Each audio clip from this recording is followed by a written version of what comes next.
മക്കളെ, നമ്മൾ ഇന്ന് പഠിക്കാൻ പോകുന്നത് മൈറ്റോകോൺഡ്രിയ എന്ന് പറഞ്ഞിട്ടുള്ള സ്ട്രക്ചറിനെ കുറിച്ചിട്ടാണ്. നമ്മുടെ സെല്ലുകളിലാണ് ഏറ്റവും ഇമ്പോർട്ടന്റ് ആയിട്ട് വരുന്ന ഒരു സെൽ ഓർഗനലാണ് മൈറ്റോകോൺഡ്രിയ. ഇയാൾ എൻഡോമെംബ്രെയിൻ സിസ്റ്റത്തിൽ പെടുന്ന ഒരാളല്ല കേട്ടോ. നമ്മൾ വാക്യൂൾ വരെ പഠിച്ചിട്ടുണ്ടായിരുന്നില്ലേ? വാക്യൂൾ വരെയാണ് എൻഡോമെംബ്രെയിൻ സിസ്റ്റത്തിൽ വരുന്നത്.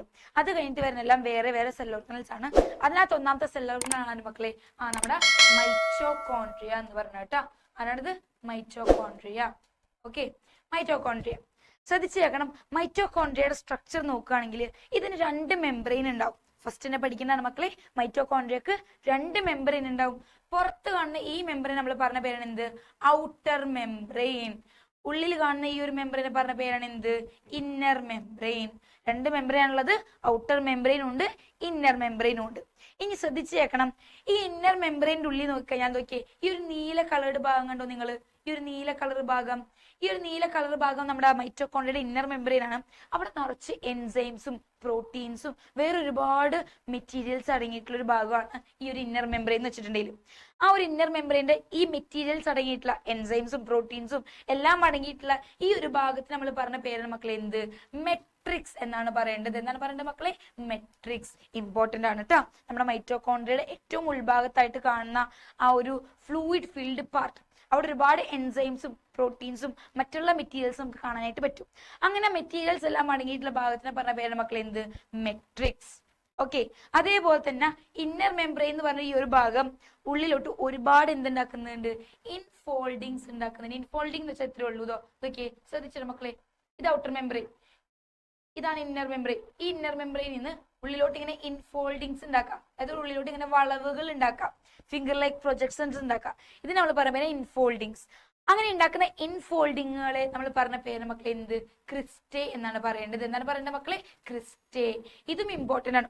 മെട്രിക്സും ക്രിസ്റ്റയും എപ്പോഴും എക്സാമിന് ചോദിക്കാറുള്ളതാണ് കേട്ടോ. ഒന്നുകൂടി ടീച്ചർ പറഞ്ഞുതരാം. നമ്മൾ പഠിക്കുന്ന ആ ഒരു സെൽ ഓർഗനലിന്റെ പേരാണ് എന്ത്? മൈറ്റോകോൺഡ്രിയ. മൈറ്റോകോൺഡ്രിയക്ക് 2 മെംബ്രെയിൻ ഉണ്ട് അല്ലെ? കൂടെ പറഞ്ഞ ഏതൊക്കെയാണ്? Outer membrane, inner membrane. Inner മെംബ്രെയിൻ്റെ ഉള്ളിലായിട്ട് കാണുന്ന ആ ഒരു ഫ്ലൂയിഡ് ഫീൽഡ് ഭാഗത്ത് നമ്മൾ പറഞ്ഞ പേരാണ് എന്ത്? മെട്രിക്സ്. ഈ മെട്രിക്സിന്റെ അവിടേക്ക് ഇന്നർ മെംബ്രെയിൻ ഇങ്ങനെ വളഞ്ഞു വളഞ്ഞു വരുന്നുണ്ട്, ഇൻഫോൾഡിങ്സ് ഉണ്ടാക്കുന്നുണ്ട്. ആ ഇൻഫോൾഡിങ്സ് നമ്മൾ പറഞ്ഞ പേര് മക്കളെ എന്ത്?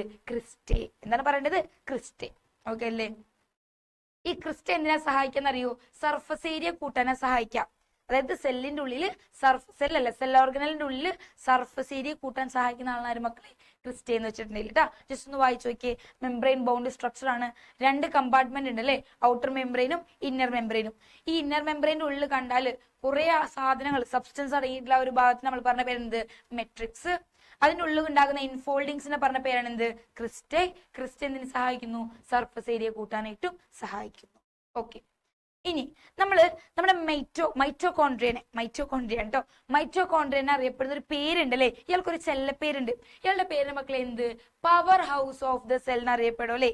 എന്തുകൊണ്ട് ഇയാളെ പവർ ഹൗസ് എന്ന് അറിയപ്പെടുന്നേ? കാരണം നമുക്കറിയാം ഇയാൾ എന്ത് പ്രൊഡ്യൂസ് ചെയ്യുന്നുണ്ട്? എയറോബിക് റെസ്പിറേഷൻ നടത്തിയിട്ട് ഇയാൾ എയറോബിക് റെസ്പിറേഷൻ, അതായത് ഓക്സിജൻ ഉപയോഗിച്ച് റെസ്പിറേഷൻ നടത്തുന്ന ഒരാളാണല്ലേ. ഈ എയറോബിക് റെസ്പിറേഷൻ നടത്തിയിട്ട് ഇയാൾ എന്തുണ്ടാക്കുന്നുണ്ടെന്നാ പറഞ്ഞത്? ഒരുപാട് ATP എനർജി പ്രൊഡ്യൂസ് ചെയ്യുന്നുണ്ട്. എന്ത് പ്രൊഡ്യൂസ് ചെയ്യുന്നുണ്ട് മക്കളെ? ATP energy. എയറോബിക് റെസ്പിറേഷൻ നടത്തി ATP എനർജി ഉണ്ടാക്കുന്ന ആളാണ് മൈറ്റോകോൺഡ്രിയ.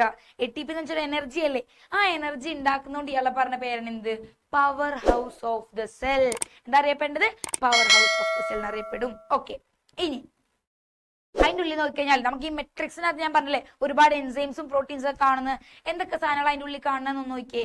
സിംഗിൾ സർക്കുലർ DNA കാണാൻ പറ്റും, RNA കാണാൻ പറ്റും, റൈബോസോമുകൾ കാണാൻ പറ്റും. ഒരുപാട് മെറ്റീരിയൽസ്, പ്രോട്ടീൻ ഉണ്ടാക്കാൻ ആവശ്യമുള്ള എല്ലാ മെറ്റീരിയൽസും നമുക്ക് ഇവിടെ കാണാനായിട്ട് പറ്റും. ഓക്കെ അല്ലേ? അതിനകത്ത് കാണുന്ന റൈബോസോമിന്റെ ആ ഒരു വെയിറ്റ് എത്രയാന്ന് നോക്കിയാൽ മക്കളെ 70S ആണ് കേട്ടോ. 70S എന്ന് വെച്ചാൽ വേറൊന്നുമില്ല, റൈബോസോമുകളുടെ വെയിറ്റിനെയാണ് പറഞ്ഞത്, മാസിനെയാണ് പറഞ്ഞത് കേട്ടോ. ഓക്കെ അല്ലേ? ഇതാണ് മൈറ്റോകോൺഡ്രിയ. ജസ്റ്റ് ഒന്ന് മനസ്സിലാക്കി വെക്കുക, ഇമ്പോർട്ടന്റ് ആണ് കേട്ടോ.